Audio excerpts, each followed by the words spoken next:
space, so we'll get started in just a second. But welcome, happy Friday. Hello. Hello, everyone. Come on in. Alrighty. We will let people filter in as they do. We'll go ahead and get started. But hello, welcome, happy Friday.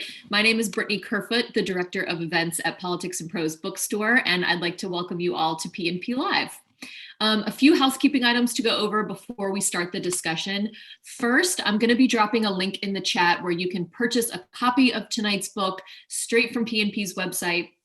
And if you live in the DC area and you don't feel like waiting for shipping, you can actually select in-store pickup and grab your book at any of our 3 store locations around the city. Also, if you'd like to ask the author a question, please enter it in the Q&A space. That's at the bottom of your Zoom screen. You'll see 2 little chat bubbles, and we'll get to those in the later portion of tonight's event. It is now my pleasure to introduce tonight's speakers. First, Mark Leyner is the author of many novels, and his nonfiction includes the #1 New York Times bestseller, Why Do Men Have Nipples? The ever-present question on my mind. His new book, Last Orgy of the Divine Hermit, is a shamelessly funny work of fiction about a father and his intense and devout relationship with his daughter and with alcohol. Moderating the conversation is Porochista Khakpour, author of the essay collection Brown Album, Essays on Exile and Identity. And I'll put a link in the chat for you to grab that book as well. She's been guest faculty at VCFA and Stonecoast MFA programs, as well as contributing editor at Evergreen Review. So welcome, guys, and the screen is all yours. Hello, thank you for... Hey, Porochista. Hi, Mark. It's such an honor, I have to say, first of all, to be doing this, because I've already written a little sentimental intro to an interview that we have coming out next week. You guys should watch out for it on Bomb. But I did mention that, like, my whole coming to you was very special for me because it was when I was an undergraduate in the 90s at Sarah Lawrence. And one of my teachers, my professors who became my good friend, she was only a few years older, was the author Danzy Senna. And I was like, kind of like a class clown prankster, but also just like on drugs and just chaotic and not like, I was like a bad element in that writing workshop. Like I could clearly write and she liked me as an author, but I was really erratic and unpredictable and just messy. And I think at some point, because I was on a lot of drugs, she was just kind of trying to like rein me in. And she started to say like, I was undisciplined, I had good writing, but the ideas are kind of crazy. And she got that I was sort of a prankster. And then anyways, long story long, she suggested that I read Mark Leyner. Have I ever heard of Mark Leyner? And I was like, no. And this was like, you know, the mid 90s. And I was like, okay, yeah, sure, I'll read him. And she recommended my cousin, my gastroenterologist. And it was a breakthrough. It was actually the moment that she and I really bonded because I really trusted her taste because this book was so fucking crazy and so over the top. And it was so beyond my sort of like mischievous prankster, absurdist, weirdo brain. And it taught me in a way how to be a writer, how to still be this sort of person, but still be like a serious writer. I'd never read anything like that. And so then I followed your career very closely and, you know, flash forward a few years to that Charlie Rose interview I love to talk about with you and David Foster Wallace and Jonathan Franzen. I got my friend to turn it into a fan cam. And then I just kept reading you. And I don't know what happened. I think about 6 or 7 years ago, we just connected on Twitter. I think me and another writer were talking about you and tagging you, but we didn't think you'd see it. I don't remember how, but we did. Yeah, and I was like, I love you. I sort of think there's some kind of electromagnetic attraction among Capricorns. I know you probably believe this, that eventually we will all meet each other. But yeah, it was on Twitter somehow or another. Yeah. It's funny that you mentioned when you were an undergraduate, being told that you were too unruly or whatever the words of that professor were. Because the first writing class I was ever in at Brandeis as an undergraduate, I might have been a freshman, so I'm really young. And this professor, I've told this story before, but he said, well, I sort of respect and appreciate what you're doing. And it's very, he used all those words that are used that make you think the person doesn't really like it, but it's very innovative and adventurous and whatnot. But he said, but you won't be able to do it again. You won't be able to sort of keep it up again. I mean, by again, he meant even one more time. Right. So, and I still think about him saying that every time I sort of start something new, and it's like, oh yeah, watch me now. This is like 100 years later. He's still in my head saying, you'll never be able to do this again. Keep it up. These things stick with you that happen when you're a little undergrad who's just like a baby in the world.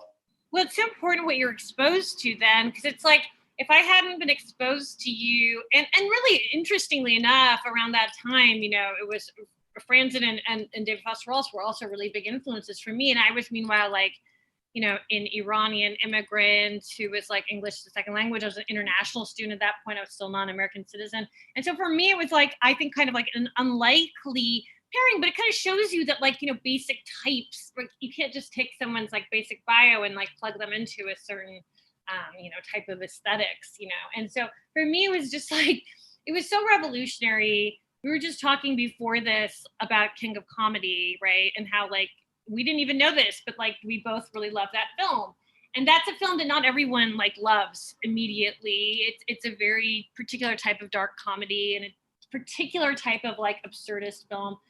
But it is interesting how you sort of find your people and your thing. And sometimes it's like, I would think of us both as like in different ways, but also maybe in certain similar ways, sort of outliers. Because I was just asked this question the other day about like why I sometimes push back against this idea of a literary mainstream.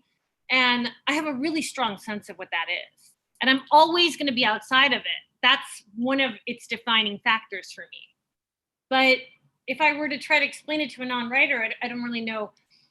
I guess that's a question I kind of want to start with. I'm actually just curious because even though we've talked on the phone, I don't really know where you stand on that. Like, do you feel like an outlier in our world? You've kind of been, as you said, been doing something different and you top yourself every time. There's never going to be like the boring, like really sedate book by you. No, I mean, the closest I've come to writing a book, and it's a book I don't love as much as the other. And now I'm saying I love my own books. I don't quite mean it that way, but you know what I mean. Yes. I have sort of mixed feelings about is a book that's a collection of basically of magazine pieces. Because there was a certain point, I don't think this exists in our culture now for any writer. It may, but it's not me at the moment. But there was a time when I was sort of, and magazines were very different in publishing much longer pieces and publishing people like me on back pages, shouts and murmurs on the back of the New Yorker, the essay thing on the back of Time magazine, all kinds of stuff like that. Being asked to do things like that, which of course you jump at because you have the feeling it's not going to last very long, this moment. But there's a collection of those, and I sense in those pieces, you have to, when you're doing things like that, it's a bit like you're an architect and you have a client. I mean, you do to some degree have to take into consideration the person you're writing for. It's more akin actually to screenwriting or script doctoring in that way. You have a person paying you, and they want, I don't know, they want some big Victorian house. You can't build them some little Le Corbusier looking thing just because that's what you want to do. Right. You have to sort of take into consideration what they want. So I remember reading. I don't know how that is not an answer in any way to what you asked, but you're asking about the mainstream. I have, and this is I really think more of a function of my personality than or psychological makeup than any kind of deliberate a priori tactic of being a writer in this culture. I am such a solitary person, such a kind of lone wolf. And I've always thought in very folkloric terms about this, like there's a citadel, and that's kind of, where everyone lives. And it's, to me, what an artist was, and I would, consider all sort of my heroes when I was a kid or a teenager to fall in this category. An artist sort of lived in the forest with animals and bandits and hermits and people like that, And I just thought of myself not only as that, but as someone who wasn't even friends with the hermits and the bandits, because I'm even more of a sort of solitary person than even that. So it never occurred to me it was never my idea that I wanted to go to these, go to parties, be parts of cliques and all that stuff. I really loved what I did because it meant I could be by myself. And also it meant I could sort of be like this mad scientist, make these books and then kind of, toss them out the window of my little, closed in fortress-like laboratory and kind of sit at the window and watch the effect of it, without having to be out there. That's what seemed really exciting to me, being a writer and making something.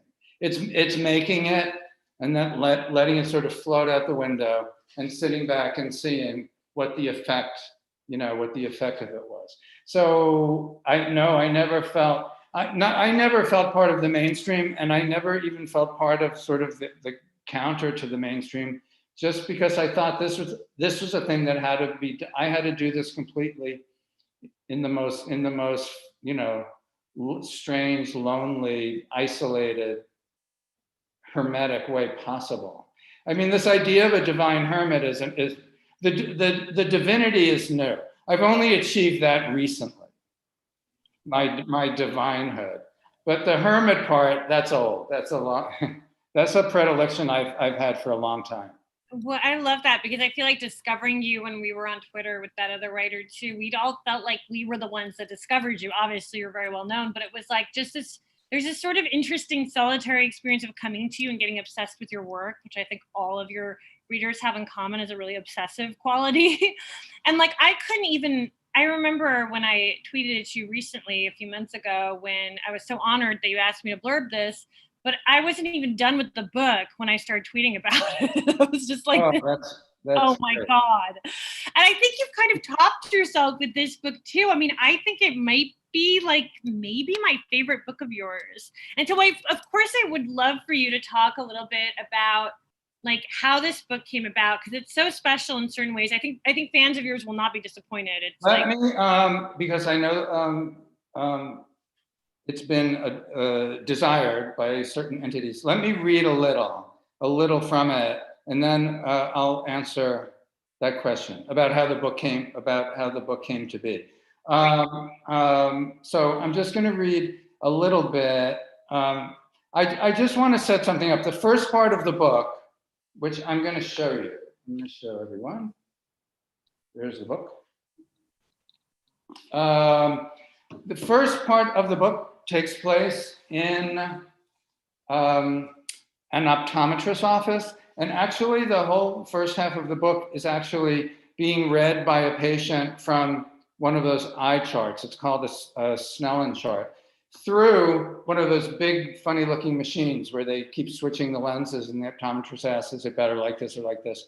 So the first half of the book is a patient reading this introduction in an optometrist's office. Here's there's the eye, like an eye chart, I think, if everyone can see that. I just want to set up the situation in the second half of the book, because the sort of quote unquote real part of the book, the first half being a kind of introduction, Actually, both halves are kind of introductions of each other and epilogues to each other, but that's very complicated. That involves a whole kind of interlacing of space and time it's just too profound for me to even talk about. I don't even understand it myself. But the second half of the book takes place in a place called Chalasia, which is a country I made up, and the capital is Kermankuchunk. And I actually, I want to show everyone the kind of childlike person I become when I'm writing something. I think I become like this alien child or something, but I actually made this. I don't know, can you see that? I love that. It's a map of Chalasia with Kermankuchunk, and it says something like a kid would write, like, Kermankuchunk is the capital of Chalasia. I actually spent time, I probably spent a whole day making that. And I don't know why, it has no actual purpose or use, and it's not in the book. It is just for me. Okay, on June 26th, 2035, Kermankuchunk, the capital of Chalasia, was engulfed in chaos. The Chalasian mafia faction, a fanatical offshoot of the Chalasian Children's Theater, had assumed control of the city center and was carrying out mass executions. Enemies, real and especially imagined, were dragged out of their office buildings and gutted in the streets. So begins Last Orgy of the Divine Hermit, in which a father and his daughter in Chalasia, researching an ethnography of the unique criminal subculture of the Chalasian mafia faction, spend a night at the bar Pulpo, Kermankuchunk's #1 spoken word karaoke bar, where seemingly extemporaneous conversations are, in actuality, being read from multiple karaoke screens arrayed around the bar room. Moreover, it's Thursday, father-daughter night, when the bar is frequented by actual fathers and daughters, as well as couples role-playing fathers and daughters. Now, so this sort of sets up the section I'm going to read, which is, let me see, 1, 2, 3, 4, 5, like 6 pages long. Should take like 5, is this okay? 5 minutes, 5, 10 minutes? I don't know, I've never read this before. One of the things about reading this second half is that it's a little recalcitrant. I mean, it's sort of uncooperative. It's hard for one person to read because the second half of the book is basically me and my daughter Gabby, an actual daughter named Gabby, sitting in this bar as I described in Kermankuchunk. So I'm going to clumsily try to read it, and I think I hope I can make clear who's saying what. If not, then my bad. Okay. Outside, a CMF street soldier plows across the piazza on his skateboard, parting a sea of pigeons. A skinny man wearing a red ski mask floats into the bar Pulpo. Everyone averts their eyes in deference. The bar goes silent. In one hand, he holds a grenade, in the other, a revolver. "Don't make any moves," the armed man says in classical Chalasian, or father-daughter night gets blown up.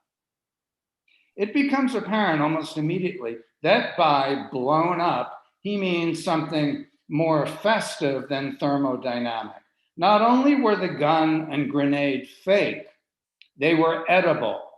It's someone's birthday. Edible weapons, akin to edible flower arrangements, are a thing in Kermankuchunk.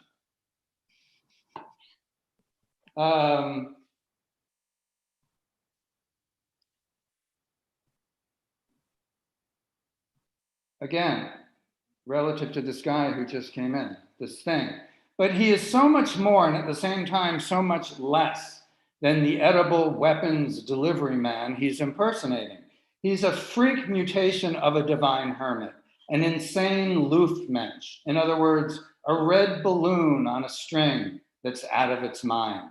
And then one of those wrenching deviations from parallelism or perpendicularity. The bar pulpo is momentarily hijacked by this mutant balloon boy. For that briefest of instants, this psycho's in total control. And suddenly, we're at the intersection of Wilshire and Santa Monica Boulevard in Beverly Hills. And the walls are lined with signed photos of celebrity fathers and daughters. And then I have, can you see? This is just a list. Let me read you just some highlights here. I mean, you can imagine, there's actually quite a list of celebrity fathers. Vincent and Liza Minnelli, Elvis and Lisa Marie Presley, John and Victoria Gotti, Tony and Jamie Lee Curtis, Paul and Stella McCartney, Ryan and Tatum O'Neill, Stephen and Liv Tyler, Lenny and Zoe Kravitz, Ozzy and Kelly Osbourne, Billy Ray and Miley Cyrus, Jean Valjean and Cosette, a great one. And then, just as suddenly, I'm reading this, by the way, in this section, because it is comprised of what is, in all senses of the word, the heart of the book, which is about my my love for Gabby. I mean, it's very simple. And then, just as suddenly, just as inexplicably, a return to the status quo ante, and we're back in Kermankuchum. We hear the sound of eyeballs hitting the windows. Was this balloon boy simply the latest avatar of the ghost of the dead Puggle, commanding the father to drink, drink, drink? The father, that's me, reading phlegmatically from one of the screens. I don't want to spend my last days, my last hours here in this hospital. I want to be at the bar pulpo. And Gabby says, laughing, "You're so drunk, you don't even know where you are." And I say to Gabby, again, this looks like it's in the form of a play or like a legal deposition or something. I say to Gabby, right before my father died, all of a sudden, just spontaneously, he started speaking to me in impeccable Chilesian. Scared the shit out of me. Gabby says, in Florida? In Florida. Gabby says, that's insane. I know, right? Then I reconsider for a minute and I say, maybe it was just gibberish, though. Just a bunch of demented gibberish. I don't know.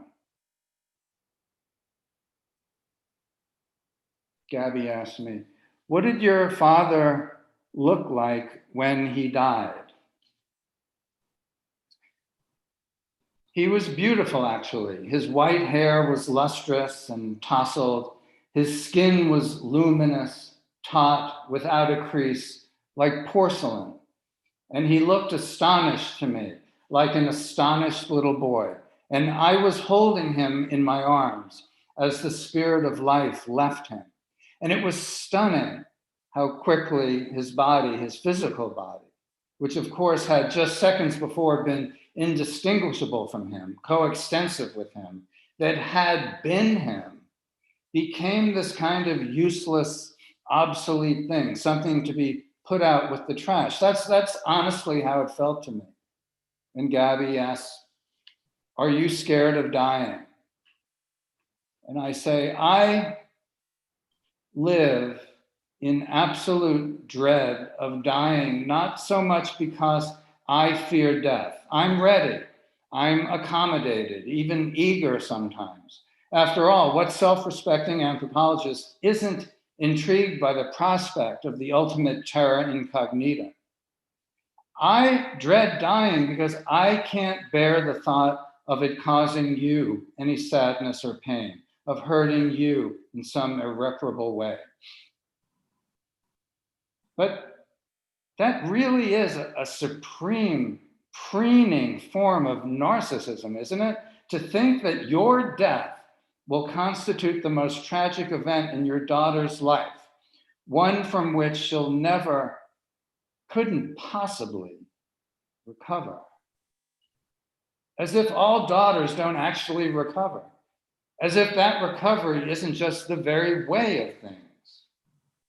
And Gabby says to me, how do you know I'm not the exception to the rule, though? And what if they don't all recover? What if it is something some daughters can never recover from? Gabby begins to cry. The father hands her a cocktail napkin to wipe the mascara streaking down her face. And I say, when my dad was in Sloan Kettering the first time, this was a week or two after his surgery, he had a very serious crisis. I'm not sure exactly what happened, but he was in the ICU, intubated, unconscious, bleeding internally, etc. But he survived. And a couple of weeks later, I was sitting with him back in New Jersey and we were talking. And I said, you know, Dad, you almost died that afternoon. And he said, I think I did die. What's it like? I asked. It's very hectic, he said. There are so many people you have to say hello to. Gabby smiles. That's funny. True story. Sometimes this all vanishes. The bar pulpo, the piazza, the floating casino on Lake Little Lake, it's all just gone, a completely extinct world. Then, within this black void, flurries of bluish dots gradually become visible, coalescing now and again to suggest a face or a hand. Constellations of electronic snow, like an agitated sediment of bioluminescence, assemble in some new iteration of a body. Filaments of colored light float over a pixelated topography. And then, finally, wolves, ants, cockroaches, rats, jellyfish, that scent of sweat, lube, and gasoline. And we're back again. There's Gabby and the father, seated in their booth. I love that part. I love that you read that. It's such a challenging book, I think, to read out loud, right? Because of the formatting. I've almost imagined, would you have your daughter with you reading ever? Well, you know, the Little Brown, whatever the audio department is called, that does audiobooks, yeah.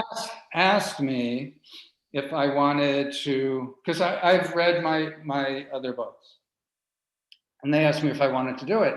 And then I asked Gabby, and we thought about it, and we decided not to, because I think Gabby shares this feeling, but to me, it's, I mean, a lot of the book is, well, we'll get to this in a second. I mean, a lot of the book is very funny, and I did something in this book I haven't done before. Remind me to talk about that as soon as I finish this little story about the audiobook. But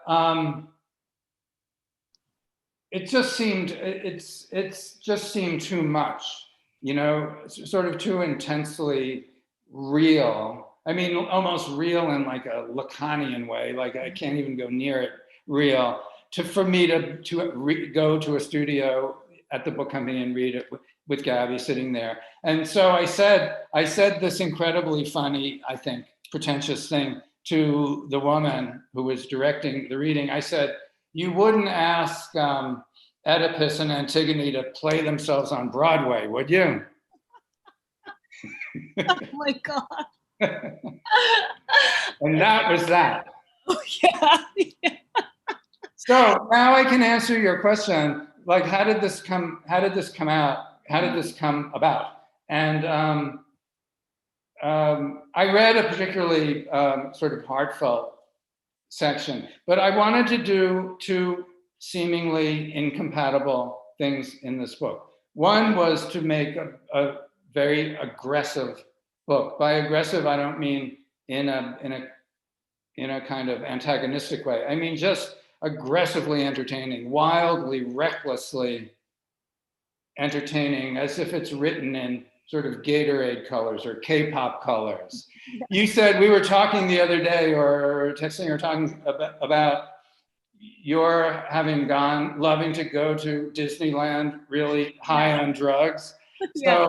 So, that's sort of, I mean, on the one hand, I wanted this to be like a druggy Disneyland, and really, really just full throttle, as I said, recklessly volatile unpredictability like that, but with what the kind of feeling that's in that section. I was really curious to see if I or if one could do both, and that they could both sort of survive. And I found a really incredible thing. It was as if I was just performing some experiment in a way, which is that the dimension of the book about me and Gabs and my love for her and the reciprocity of that is such that it didn't matter what I did to it. Like, I could mutilate it and maim it and tear it apart and be completely hyperbolic and nuts about it and try to pervert it in some way and, pull it inside out, desecrate it however I could think of to do it. And it would just sort of brush itself off, and there it was. The heart of the book is kind of indestructible. And Lord knows, I tried to do everything I could to it. And by the end of the book, there it is. And in fact, the last pages of the book, I won't tell anyone why exactly, not that it's such a huge spoiler. The last couple of pages of the book are in Chilesian, which might appear to the untutored eye as a sort of gibberish to those of you who don't speak Chilesian. Anyway, this wonderful person who was interviewing me the other day said that because of the Gabby father thing, because it was so powerful, that last section purports to be a letter a Chilesian poet has written to his daughter from prison on the eve of his execution. So it's very, it's still a rhyming, a kind of echo of this whole thing about my fear of causing Gabby any grief from my own mortality. But this person who interviewed me said that was such a powerful thing to him that he became tearful reading the gibberish, And I thought that was so great. So I think my next book may just be entirely in Chilesian. Yeah, that's great. I'm already talking. I want a big, huge deal for a book in like 300 pages, or maybe a more like David Foster Wallace length, like 1,300 pages of Chilesian. Yeah, that would be great. I mean, it's amazing because this book does weirdly feel so personal. It almost feels like, at times, I mean, at least as a reader, even though knowing your body of work, or even say a reader that never read your work and just picked it up, there's still a sense of it feeling really real, even with all these like constructs like Chilesian and all these things are obviously fictional. But I don't think anyone who reads this doubts that Gabby is really real. No, me either. And I think it was a tricky proposition because I decided, sort of early on that I wanted to do this thing that's made out of the relationship between me and Gabby. And I also wanted to be very respectful of Gabby's privacy. And Gabby's careful about that, as you are. Well, you're actually not so careful. Not so careful, yeah. Like, you're famously not careful. Yeah. But which is what's so lovable about you, so great about you. You're actually the least careful self-curator in America. Yes, that's accurate, I think, yeah. But Gabby's a bit more careful. But anyway, what I realized is that over our lifetime together, Gabby and I had developed a sort of culture or a subculture. And I think this is not only true of me and Gabby, I think this is true of any intense, enduring relationship between two people. A kind of subculture is generated out of that relationship. And I think there's an interesting way to look in addition to looking at people or couples, let's say psychoanalytically, which is very fascinating, I also think it's interesting to look at the kind of subculture two people form in their relationship and to look at it in a kind of anthropological way. Like, what is this thing? What is this tribe of two, that's been formed? So that became a way for me to make this book. It's made out of all the little bits of secret language Gabby and I have developed, different names we have for things, anecdotes that are apocryphal and real or hybrid of the two, movies we love. There's a bunch about, I do a number of things with Meet Me in St. Louis in this book because it's a movie Gabby and I have watched like 85,000 times. There's a production company in Kermunketchunk, Silesia. It's called Don't Let This Robot Suck Your Dick Productions.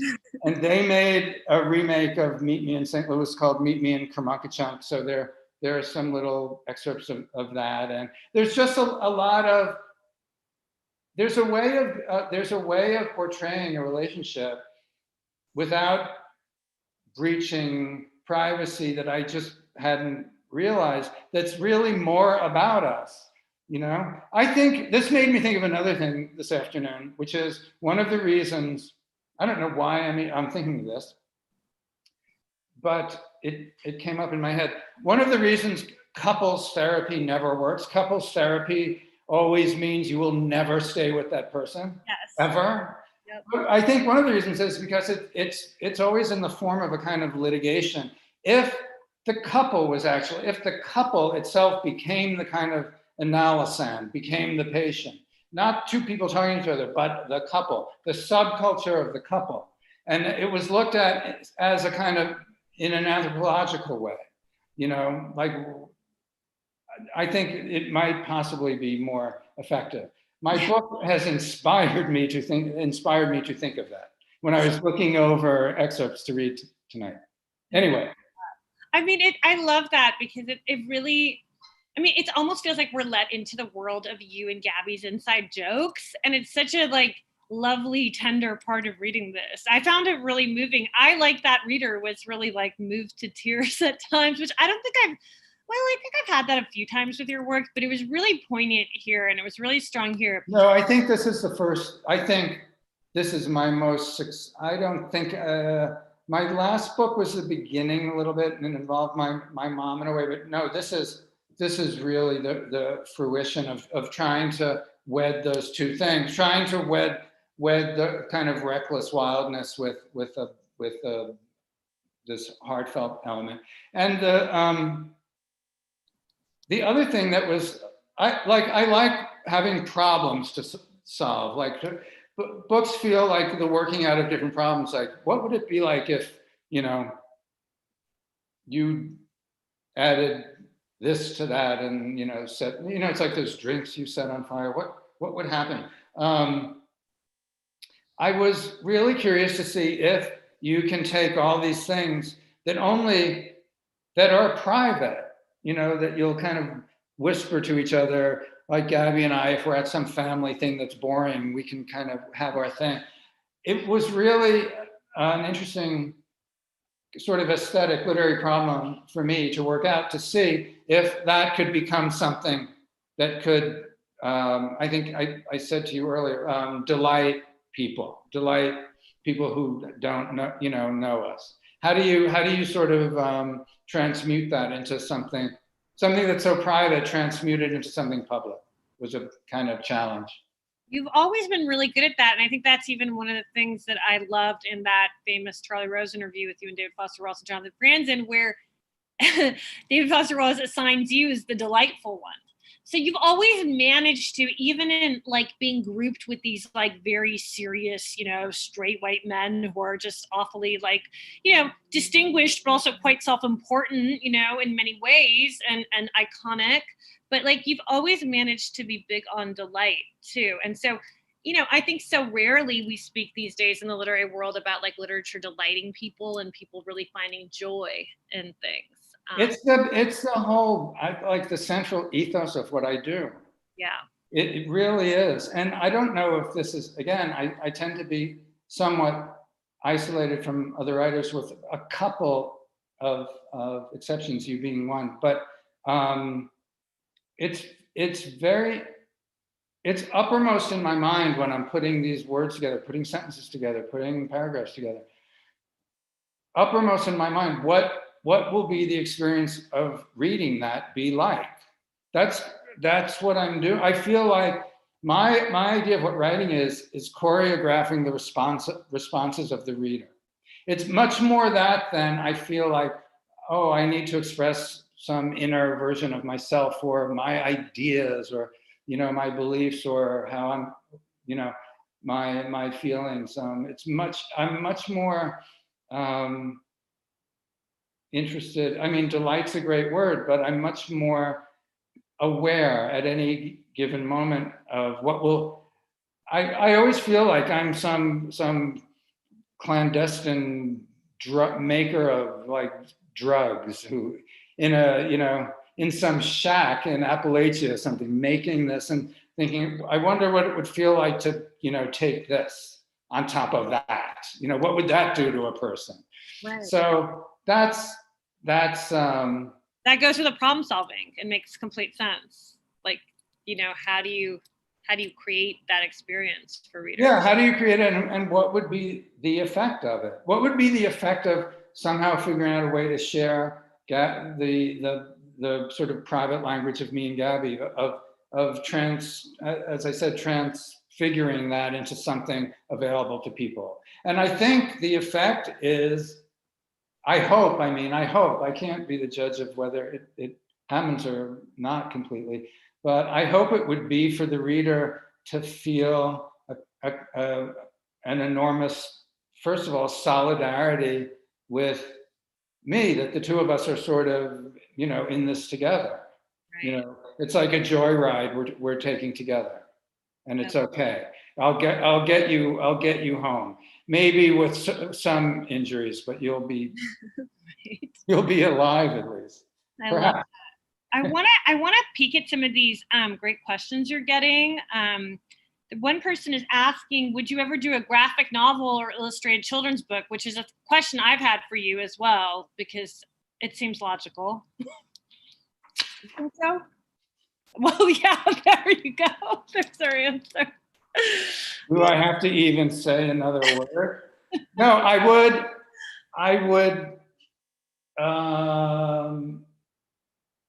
I don't want to be glib and just say I would love to. I haven't had an enormous interest in graphic novels or even anime, which is not the same thing, until recently. And there's an anime I really love. It's called Dorohedoro. It's on Netflix, and I'm a huge fan. I follow every single Dorohedoro site on Instagram, all of them, and there are like 13,000 of them, and I like everything they post too. Right. And so I'm getting more. I'm warming up to the idea. Yeah. There's a wonderful artist named Kaz, K-A-Z, who did the first cover to a book of mine called My Cousin, My Gastroenterologist. And I had asked him if he could do something that was similar. I don't know, this is really showing my ancient age, but there's a Janice Joplin was in a band, Big Brother and the Holding Company. I'm saying this to people who don't know any of these, for whom this is sort of like the Civil War. But, and R. Crumb did a cover to sort of their great album. And R. Crumb made a little cartoon for each song. So the cover has all the songs and, and Kaz did a somewhat similar thing for this book. And we had talked about doing something, this is like 25, 30 years ago. But the answer to your question is yes, I would like to. So I'm happy to entertain anyone who has like cool collaboration ideas for me about such a thing. I also years and years and years ago, MTV had a show called Liquid Television that was kind of cool animation. And they made something out of a couple of excerpts of mine. I don't even really remember how I felt about them at the time. I don't, but they exist somehow out there. Wow. Oh, I didn't know Yeah. that. Cool. Okay, we have a question from someone named Joel here who's saying, he's from a fellow Capricorn, he says, what do you think of enjoyment without understanding? Your books thrill me with their dynamism and unique tones, but I never feel like I have fully wrapped my mind around them. It's an ongoing process that leads me back to reread them. Do you think the books need their readers, or are they complete unto themselves? Very Capricorn brainy question here. Well, I wouldn't say that they exist by themselves after having said how important the experience of, how conscious I am of the experience of reading them. So, although to a certain degree, the experience for me of working on the books is such a kind of harrowing struggle for me. I've described it as kind of making a war against myself. I mean, I want the work to be delightful, but it's not a delightful time I'm having. It's a kind of horrendous time where every other day I'm thinking how horrible this is. I said to you, Porochista and I did a thing for Bomb that I think's coming out. Yeah, next week. Next week. But you asked me something related to how I feel about people's responses to my work. And I said to you, no one could possibly hate this book as much as I have hated it in the course of writing it, or love it as much, but it's like that sort of roller coaster experience. But in answer to the question, I think the idea of understanding, the idea of meaning, and the idea of interpretation, I think these are all somewhat cognate, somewhat related ideas, is sometimes another way of evading the impact of the work, thinking that maybe this must mean something other than what I'm actually reading, I think is a way of sort of shielding yourself just from the impact of it. So I would say, if this person is having a response to one of my books, whatever it is, I think the need to understand it, this would be a great question in psychoanalysis. I think that person's need to understand it is perhaps betraying something else that's going on. Right. And I'll need to talk to the person for several $100s an hour for a 50-minute session. But no, I do think this idea of feeling like there must be something else going on here, because I don't know what this quite means. Or people have said this to me, for instance, about various things. I have a feeling this is a satire, but I can't figure out what it's a satire of, or all kinds of things like this, or a parody of something, but I don't know what it's a parody of. Or I think it's supposed to be funny, but some of it really bothers me.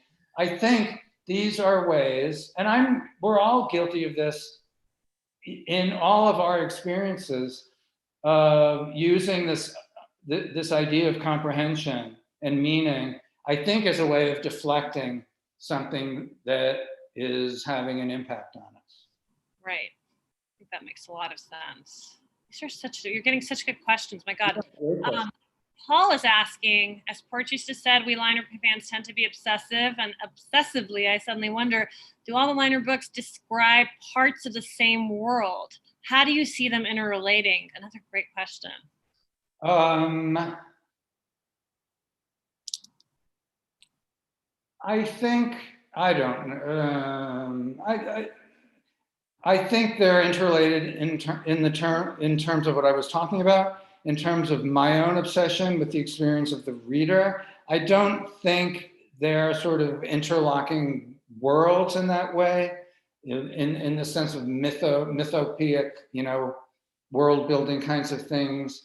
This is a very different sort of thing from my last book, which was a book that involved my mother and took place in a mall, and it was very, very autobiographical. I mean, literally autobiographical. But what was I going to say in the way they're related?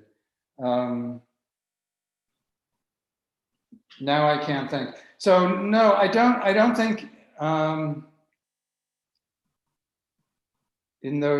don't think they are related in terms of any kind of sort of thematic recapitulation from book to book. I think one book is usually a response, is sort of a kind of dialectical response to the last book. So oddly enough, when I first started writing this, I thought the last book it struck me as being sort of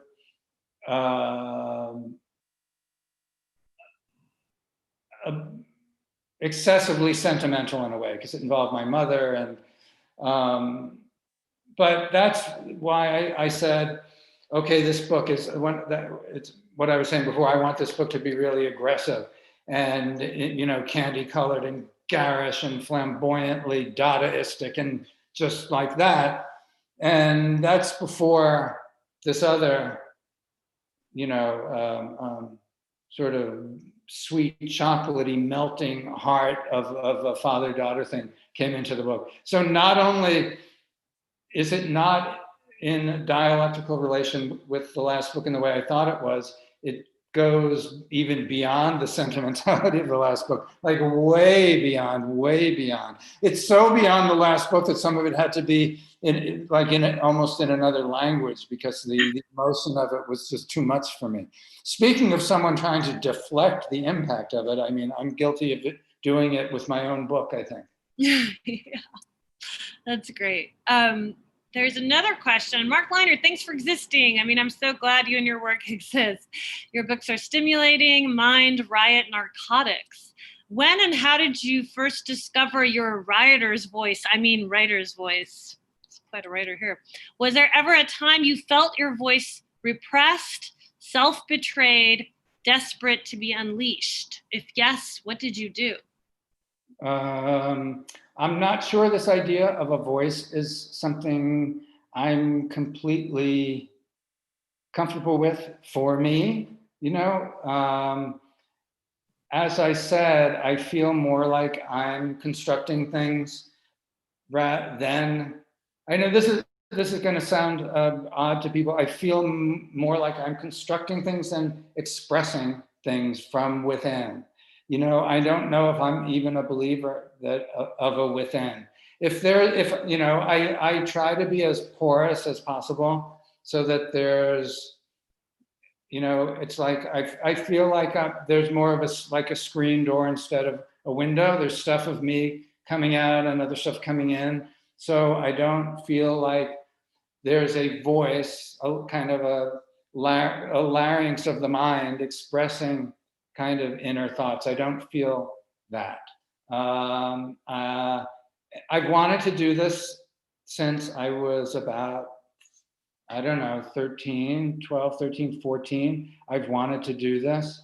And I've never really been kind of stuck. There was a period of time when I stopped writing books because I kind of got involved in some movie stuff, Hollywood stuff, that, speaking of harrowing, but that's another story. And then I came back to this sort of full force. I got hit by a car in LA because I made the mistake of just trying to walk somewhere, and I deserved to be hit by the car because I just think that was a stupid thing to try to do. And I was kind of laid up. It injured my knee very severely in this incident. And I started reading books just laying in bed, and decided that I just love books and want to do that again. So there was a interregnum, an interruption of a couple of years, and then I came back with this book, The Sugar Frosted Nutsack, and then I wrote Gone with the Mind, and now Last Orgy of the Divine Hermit, and I just keep doing this till I'm dead, and until I'm hit by something else, I guess. I guess the big changes I make in my life, I make after being struck by some sort of vehicle of some kind. So. I relate to that. Why do writers always get in so many car accidents? I also have had You've been in a bad one, right? bad ones. Yeah. That. Okay, God, it's rare to get such good questions, but I'm not surprised your audience would yield that. Because I have just such brilliant, groovy. They're good. They're fun. These are great questions. Can you talk about the influence of music, the influence music has had on your writing? The recursive passages in Divine Hermit, and especially in Sugar Frosted Nutsack, reminded me of the use of repetition in composers like Philip Glass, Steve Reich, Glenn Branca. Am I nuts?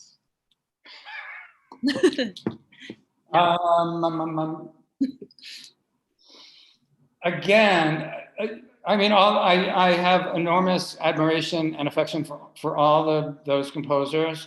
I used to go, like, back in the day and go see Glenn Branca and people associated with Glenn Branca. There were a lot of cool people associated with him that went to, and formed other bands. I'm not sure about this. Thurston Moore might have played with Glenn Branca on and off, the Sonic Youth dude and all kinds of stuff. So yes, I love all those people. I have a feeling that, and this is very early on, the compression of pop music, and I'm really talking about things in the kind of mid 60s, just WABC AM pop radio. I had this, my grandfather got me this little radio. It was like this big. It had a kind of fake leather case, and I would just walk around with it as a little boy listening. And I'm talking about songs like that. So these would be like, Beatles and Supremes and Tommy James and the Shondells songs and Neil Diamond and just whatever, AM radio songs. I have a feeling that the compression of those songs, which all had to be like 3 minutes or something, that made me was one of the things that encouraged me to think, I wonder if prose could be as exciting and compressed as that, rather than long, kind of drawn out, the sort of books that you're taught in high school and junior high school, at least for someone that age. I probably would have a much different feeling about them now, actually. But, at that age, you're just flipping through to see, like, what happens. Like, okay, yes, I understand it's a beautiful staircase and the banister, but do we really need, what happens when the person actually gets to the top? So I was thinking, I wonder, when I first started thinking about how to do this and what sort of writer I could make myself into, I think the excitement, the compressed excitement of those songs was an influence on me. I think animation, sort of animated cartoons more than music, had more of a direct influence. Things like Bugs Bunny and Popeye and things like that really had more of an influence than almost anything literary on making me feel that one could be kind of recklessly unpredictable, from line to line. Wow. And now we've got K-pop to reckon with for a music. K-pop, yes. K-pop, I think we need to do like a 3-hour. We have to have them let us write K-pop songs. There's a bunch of just little great questions, like in the honor of Chilesian mafia factions, can you recommend some colognes? What's good for lockdown? Oh, what a great question. You want to hear a weird thing? To do this Zoom, before I sort of came on onto the Zoom, I brushed my teeth and I put cologne on. Like, why would you do that? I just thought, I'm about to do some sort of social interaction with people. So, for a long time, I liked this. I think this is a sort of generic scent. It's made by various companies. Patchouli, it's called. Oh, yeah. And there's a company, Guerlain, that makes a really classic version of that, and I like that. There are also a bunch of Joe Malone scents that I really love. And I mean, I mention a lot in the book. I don't think there's anything in the book that I haven't at least sprayed on myself in a department store. That felt like it was like I owed it somehow the reader of the book to have tried them before I put them in the book or something. So anyway, it's a great question. I'm a really big, you are too. It's probably the aspect of fashion that I respond to most acutely is the world of fragrances and scents. Wow. I'd love to go into that. Like if someone wants to do that with me, even more than like graphic novels, yeah, I'd love there to be maybe a Chilesian mafia faction, ode to cologne or something. Wow, that would be amazing. We have to like tweet it, perfume companies. I love that. Someone's asking, what's the funniest books you've ever read? Recommendations? That's a hard question. All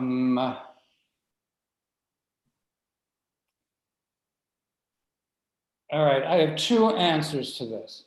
One, I think I'm the only person in the world that finds Marquis de Sade really funny, really, really funny.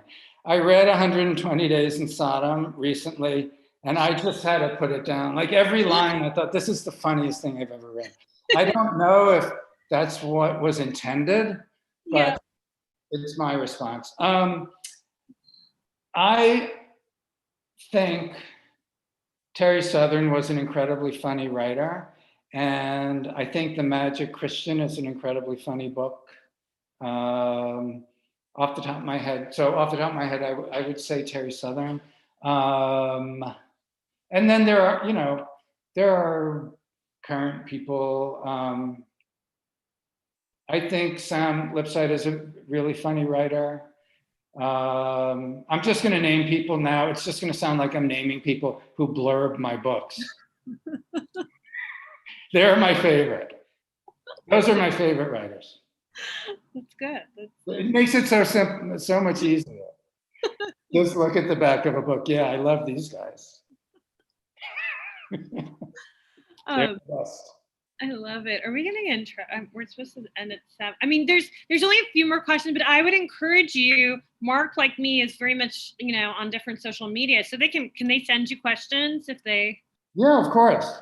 They can message you and stuff like that. I really just have to say strongly that this book is so incredible. It's really actually a great book to read during lockdown. I know we're in this sort of hopefully the end of lockdown.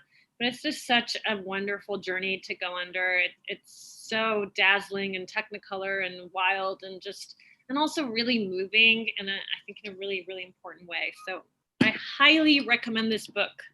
Thank you. So thank you so much. I knew this would be extraordinarily fun with you, and it was.